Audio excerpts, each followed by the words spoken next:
हमेशा आप सबके साथ हैं और आप लोग अपने अच्छा गाना बनाइए और बढ़िया रिलीज कीजिए। कोई स्ट्राइक फेस्ट्राइक नहीं मारेगा।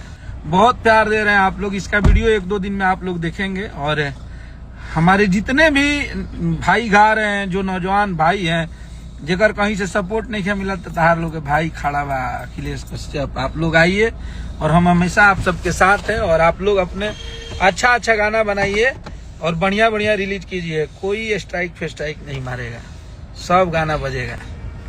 तो बस आप लोग आशीर्वाद प्यार बनाए रखिए हमारे भाइयों पे। देखिए मुकुल बहुत अच्छा कर रहे हैं। दीपक तिवारी और मुकुल सिंह हमारे छोटे भाई हैं और बहुत दिन से हमारे भाई है लोग। आज से ना हमारे संबंध 10-12 साल से बात है। हमारे भाइयन के प्यार दी जा, आप सब हमारे भाइयन के सपोर्ट करी जाए, ताकि नया लड़का जब लिखा सा, नया लड़का जब गावा सा, नया लड़कन के जब गीत आए तो ऑडियंस के प्यार भर के मिले और सब भाई के सपोर्ट रहो।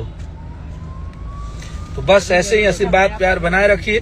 और हमारा गाना अभी खाल खींच ले साला के खुलियाम तू पापा जी के सब धन फूक दे वो मेहरारू से केहू ना जीतल बा, जितना गाना आइल बा सब गाना के आप लोग प्यार दी जा। और अभी 2-4 महीना में डट के बहुत तगड़ा चीजें लेके आ रहा हूँ। अभी मैं सिर्फ स्टूडियो में टाइम दे रहा हूँ और आप सबके लिए बहुत बढ़िया गीत हम बनावत नहीं, जो कि आई तो आप लोग के बहुत अच्छा गाना सुने के मिली।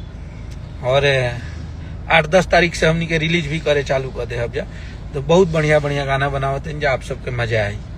चलिए आप तो लोग। दोस्तों ये तो कुछ नहीं था, आप लोग तैयार हो जाइए। अहिरान सॉन्ग बहुत ही जल्द आप सभी को देखने को मिलने वाला है। क्या आप लोग चाहते हैं तो फुल कमेंट करिए एकदम। नेक्स्ट वीडियो आ रहा है इस पर और जोरदार तरीके